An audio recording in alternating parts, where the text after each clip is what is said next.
हमारी ये लाइफ कैसे होगी, ये सिर्फ 3 चीजों के बेस पे लिखी गई है। संचित, प्रारब्ध और क्रियामान। संचित हमने पिछले जन्म में क्या कर्म किए हैं, उसके बेस पे हमारी ये लाइफ डिसाइड होती है। और उसी के बेस पे प्रारब्ध, यानी कि हमारे नसीब में क्या है वो लिखा जाता है। और तीसरी होती है क्रियामान, यानी कि फ्री विल, कि हमारे हाथ में क्या है। यानी कि अगर सब कुछ ही फिक्स है तो फिर इंसान कर्म क्यों करे, है ना।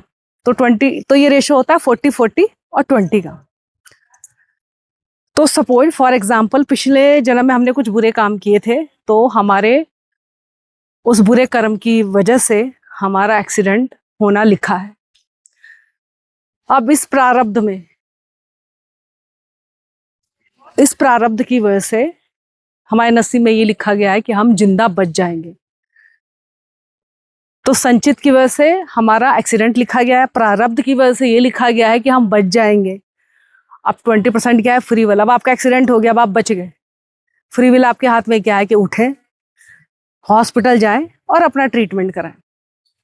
इसका एक दूसरा एग्जांपल देती हूँ। एक गाय है, खूंटे से बंधी है। पिछले जन्म में उसने क्या किया, उसकी वजह से वो गाय बनी है। और उसके नसीब में लिखा है कि कुछ लोग गाय को खुला छोड़ते हैं, बट वो खुले नहीं रहेगी, वो खूंटे से बंधी रहेगी। अब वो उस खूंटे से बंधी हुई है प्रारब्ध की वजह से।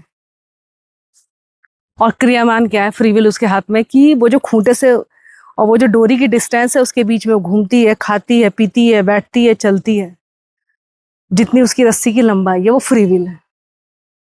तो इसे ही कहते हैं संचित, प्रारब्ध और क्रियामान। हम पिछले जन्म से जो लेके आए वो हम सब भोग रहे हैं। इस जन्म में जो हम करेंगे वो हमारे सेविंग अकाउंट के रूप में इकट्ठा हो रही है, और हमारे आने वाला हमारा अगला जन्म इस लाइफ में जो कर रहे हैं उसकी वजह से डिसाइड होगा कि अगली लाइफ कैसे होगी।